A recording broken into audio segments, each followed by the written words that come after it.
Good evening, everyone, and welcome to another edition of the Conservative Corner. I'm Elliot Margolis, and my co-host here is Gail Burke. Welcome back, Gail. Thank you very much. And today we have our guest of Damian Anketell, who's running for State Senate against Senator Joan Lovely. Welcome to the show. Well, thank you, Elliot. Thank you very much for having me. Thank you, Beverly. So the first question will be, why are you running for State Senate? Well, my opponent, she's been in office for 12 years, and over the last 12 years, we've seen nothing more than our state just falling apart. Our roads, our cities and towns, our bridges are all beat up, crumbling. We have a large, which I think is the most important and most significant issue of this election and probably in my lifetime, which is the large onslaught of illegal immigration that's coming into our state. Right now, we have over 1 million illegal immigrants in our state. Over the last 2.5 years or 2 years, we've received over 750,000 of them. Some reports I'm getting right now, I'm trying to confirm them, is that we're almost up to 1.2 million illegal immigrants in our state. And with that large influx of illegals that we have, affects every aspect of our lives. It affects the housing of our seniors, the housing of our homeless vets. It affects our school systems. It affects the monies and benefits that go out to our cities and towns and local aid from the state. Everything is getting sucked. All of our resources from every aspect of life is getting sucked into the vacuum of illegal immigration. And that's what I think is probably the most important thing. But also, this has been a very active month over the last month.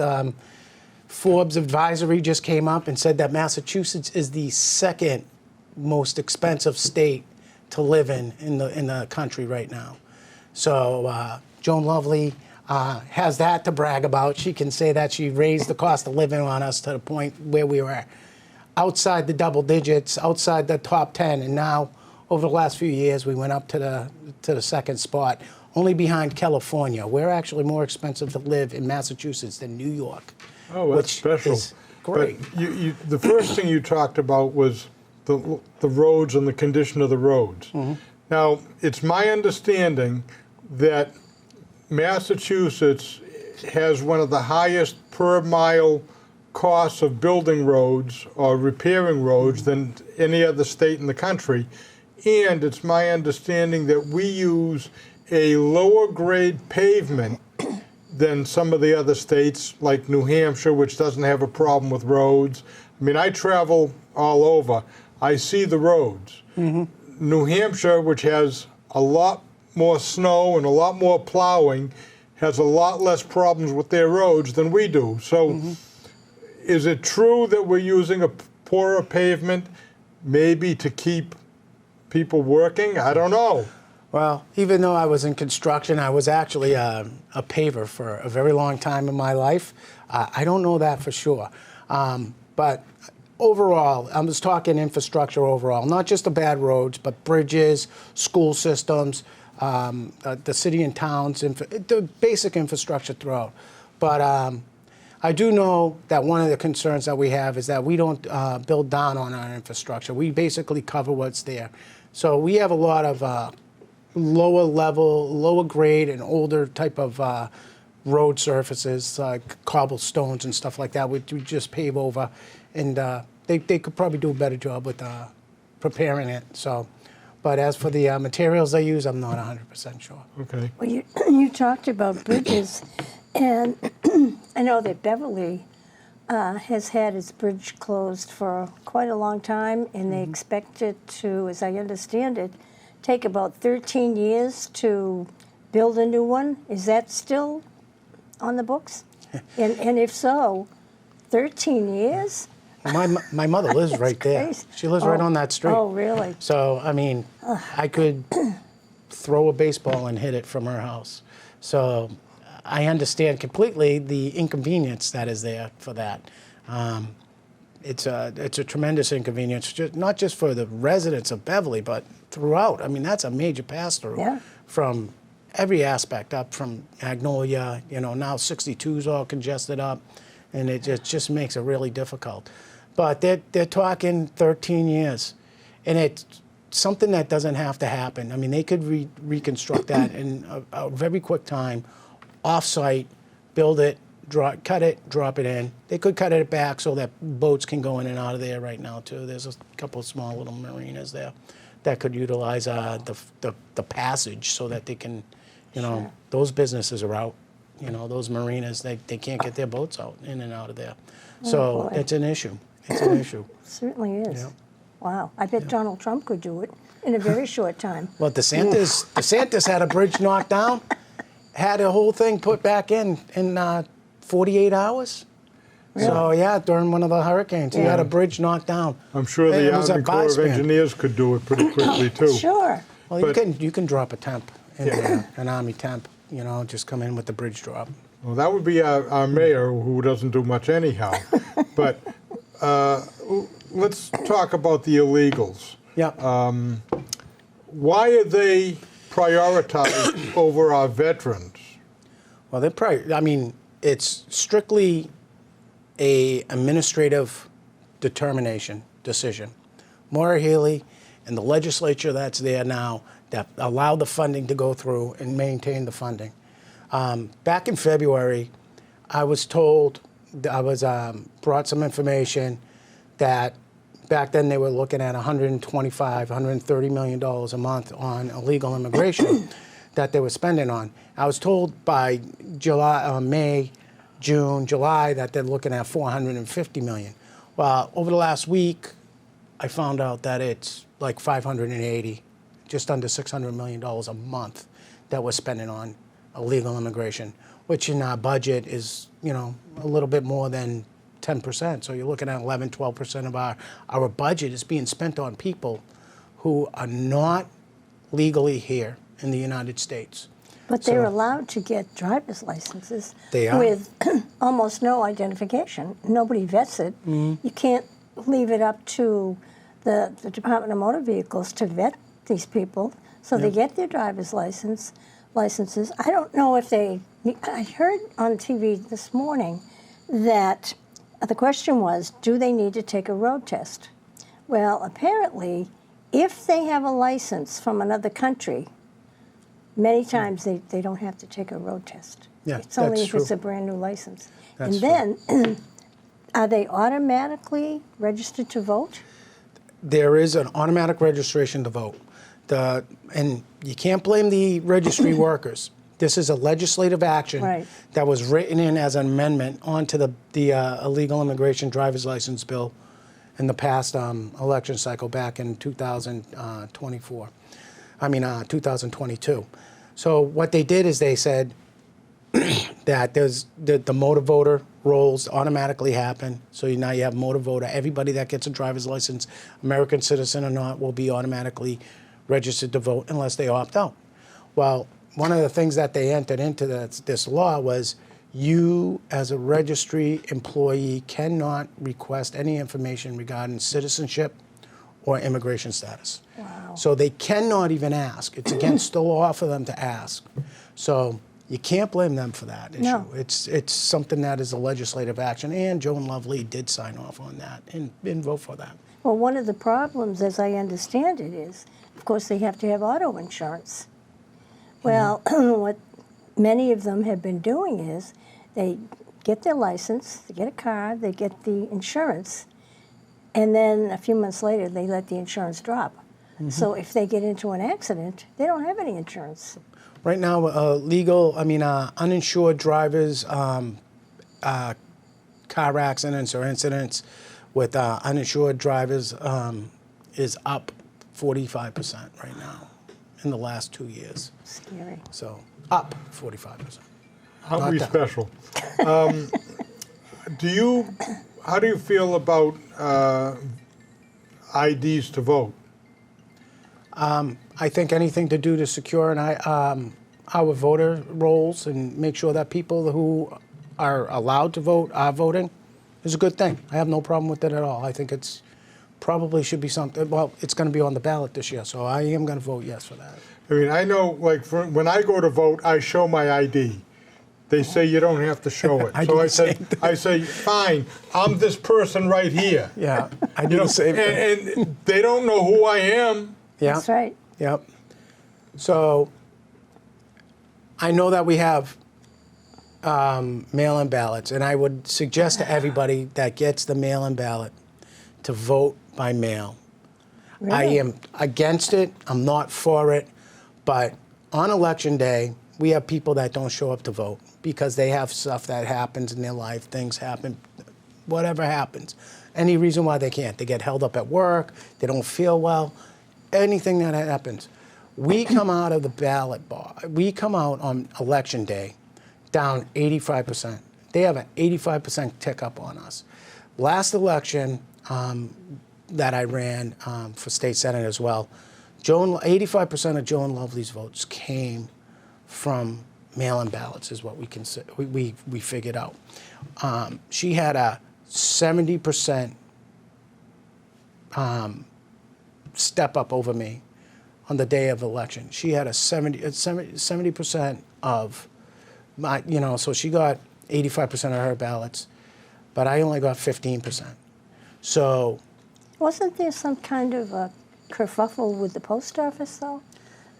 In that a lot of the ballots, or some of the ballots, got lost? well, they somewhere said along there the was. way? I haven't seen it. Not in Massachusetts. I don't think there was a major issue in Massachusetts. I think that was other states. Mass, for the most part, I want to have faith in the system. I do. I want to have faith in that system, that it's safe, it's secure. But it's not going to hurt us to make it safer, more secure. So, but with the mail-in ballots, I am telling it's called banking your vote. The Republican Party nationally is doing a big push for this. The Mass GOP, Republican Party, is doing a big push for this. I would suggest to everybody, if you can, if you feel like you want to, put in your ballots by mail. I'm going to do it this year myself. First time ever. I don't like to do it, but I know it's something that we need to start looking to do because we're going into Election Day with a major deficit in our votes. And people are busy. We're busy. So some people can't make a vote on But there's no security in mail-in ballots. You don't know. There's no security at Election Day. You walk in and say, I am this person. It's no different. There's no Well, but that No can security be either fixed. way. That can be changed. It can be. And you can fix the mail-in ballots too by you can have a voter ID on the mail-in ballot. Say, we need a mass license or a voter ID, photograph, number, whatever. And they have to have it. But there is none now. There isn't. There isn't when you walk into I mean, we already got our primary vote-in ballots, and I just look at them, and I just, no, I won't do it well. I voted Brooksby. Yeah. We have our own precinct. So you guys are. So, yeah. that's Brooksby's pretty. wonderful. Yeah. All right, well, let's move on. Tell me some other differences between you and Joan Lovely. Well, so right now, Commonwealth is the second highest cost of living in the state. There's a few things that my opponent did to push that. Our housing costs are through the roof. She's a green initiative person. She voted for the green initiatives. There was an economic report done by the state economists that said if you implement this green initiative, you are looking to increase the cost of housing anywhere from 30 to 50%. It actually went up double because there's some other mitigating factors within that. But even though they knew that there was a 30 to 50% increase with the green energy technologies, which basically increased codes, building codes to make it more expensive to do housing. For instance, right now you have to put a 300 amp service into your house that can accommodate for solar panels, even if you're building a house that's not going to take solar panels. And an electric car charger you have to put into your house, even if you don't have an electric car. If you're building a new house, yeah. So these costs increased. So with that, and now with the state paying all of this money towards illegal immigration housing, the cost of housing has gone up and up and up and up. And since 3 years ago, the cost of housing's doubled. Building a house, rents, I mean, you're looking at a single family rent down the street. With all these buildings that they're doing, all these mixed use properties that they're putting in, we're building a supply chain over and over. They're going. Eventually they're going to be in a situation where there's not going to be enough people looking for these properties, and they're going to have a huge amount, so they're going to have to drop the prices and then drop the prices further and drop the prices until they can fill them up. So these luxury properties will soon become projects, low-income projects. Very similar to what happened in Ohio, what happened in Philadelphia. They did all of this already. It's already been. And these houses are now low-income project areas. So you're looking at all these big multifamily properties, mixed-use properties that are eventually going to be depreciated values, that very, very low-income areas. Well, that brings up a point that when I had Senator Lovely in here a couple of years ago, because she doesn't seem to want to come back, I had asked her what she thought of the $15 an hour minimum wage, and she was absolutely 100% in favor of it. And I said, how much does the $15 an hour wage cost the employer? She had no idea. So the point being, she voted for something and had no idea what the consequences of her actions were. And it seems to me, with what you're talking about, making sure that every house has for solar panels and for electric cars, those costs, they don't seem to understand what the costs are and what the value is. But it seems to me that the Democrats in general vote for something not because they do the research to say this is a good thing, but they're told what to do. And they do what they're told. Otherwise, maybe they won't get any money for re-election or get a particular committee that they want. They're basically bribed into telling them what to do. Yeah. And that's not what our government is supposed to be like, is it? Well, No, but we live in a one-party state. yeah. So it's like trying to hold back the tide. I credit you for taking on, trying to run in this state, because, you have a difficult job. And even if you get elected, you're in the minority. So believe me, I wish we had more people like you. Well, to touch on that, a lot of people say that, even if you get elected, you're not going to be able to do anything. Maybe legislatively they're correct on that. But what I will be able to do is give a voice to the people that don't have a voice. Right.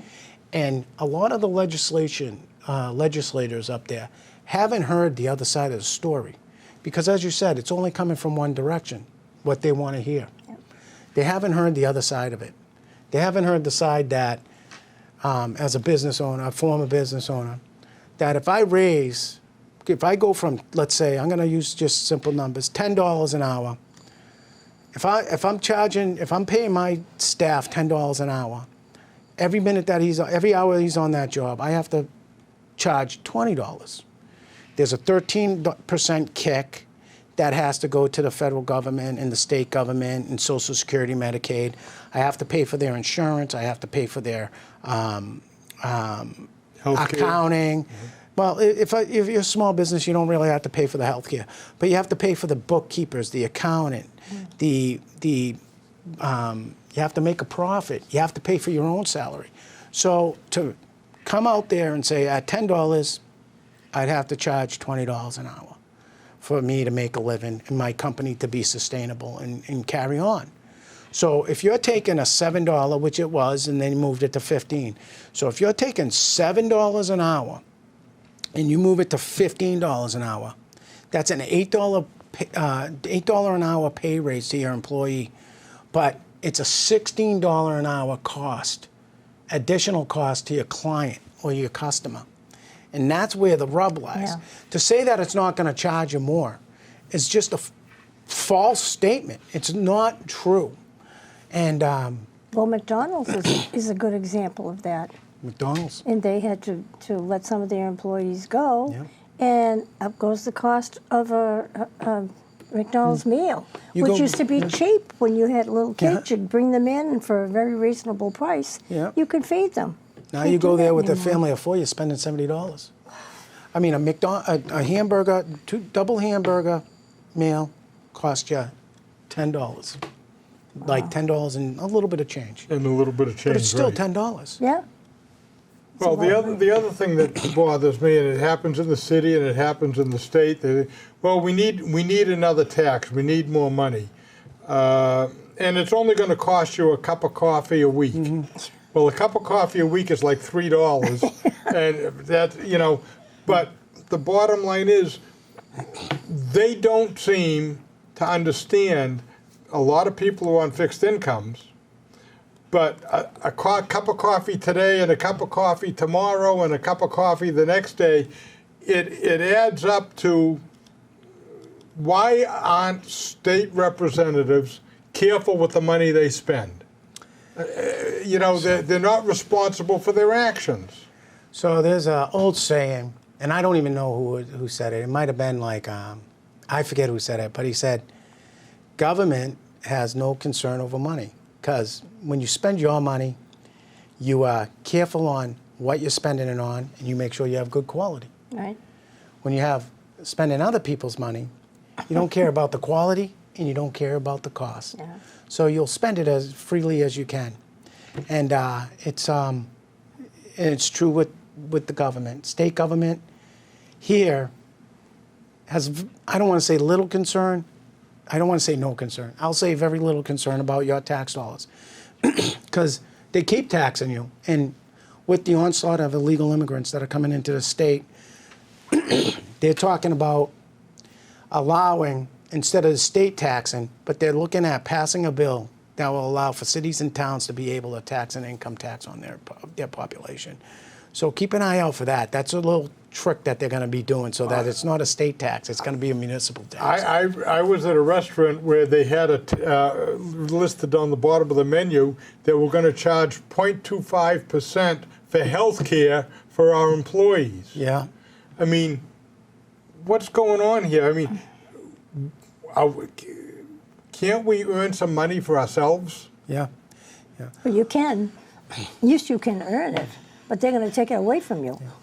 $53 billion. $53 billion budget, right? We're looking at next year, over this next 12 months, $6 billion of that's going to be spent on illegal immigrants. Another 25% of that's going to be spent on DEI and that type of programs, social engineering programs. So if we just delete those two things right out, we'll be fine. And as for illegal immigration, I do have a little philosophy on it. My plan is to defund, detain, deport. I think if we defund it, stop making all these payments to these places that are housing them and stuff, I think there'll be automatic self-deportation. They'll say, oh, we're out of here, we're not getting the freebies. They get free meals, they get free laundry services, they get housing, they get $2,300 a month, not per family, per person, from the federal government, and our state also kicks in a stipend as well. So if we stop making those payments, I think there'll be a lot of self-deportation. And then if we have illegal immigrants who commit crimes in our community, that we detain them until they get a hearing to be deported. If they're found guilty, not if they're not guilty, that's a different story. So if they're found guilty, we hold them. If they commit a crime, we hold them until their hearing, until their trial. No bail. They get tried, they're found innocent, they're innocent.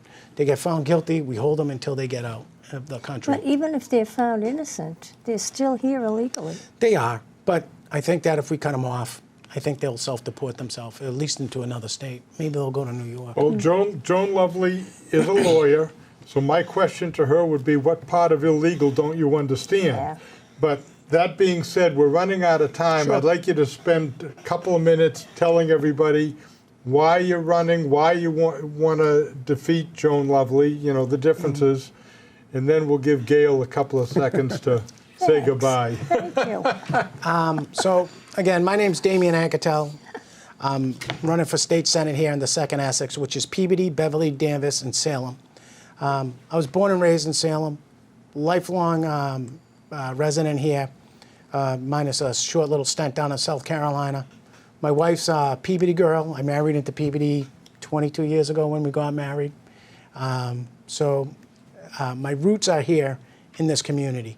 And I've seen over the last, since Joan's been elected, a huge draw on our resources, changing in the traditions, the values that we hold dear in our community.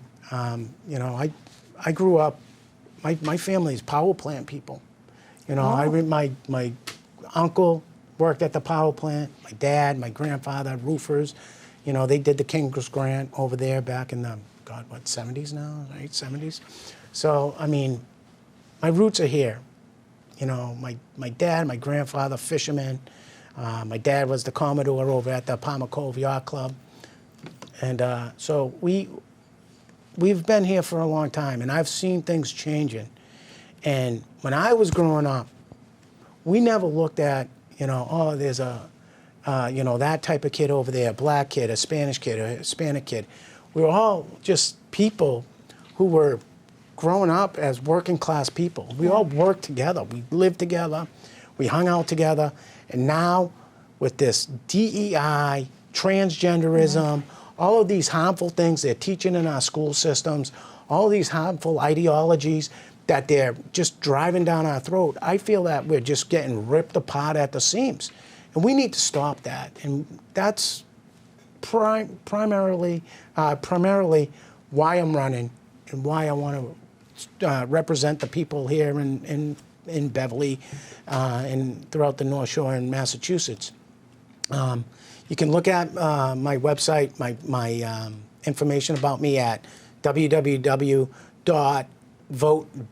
that's DAMIAN.com. You can find out more about me. You can contact me, reach out to me, and help out with my campaign if you want. Well, I want to thank you, Damian, for coming on the show. It's been very enjoyable. We wish you the best of luck. Thank you. And that's it for us today. Thank you for watching. We'll be back. Hopefully I'll continue to be here again. And we'll be back with more entertaining shows. And thank you for watching. Thanks, Beverly. Appreciate it.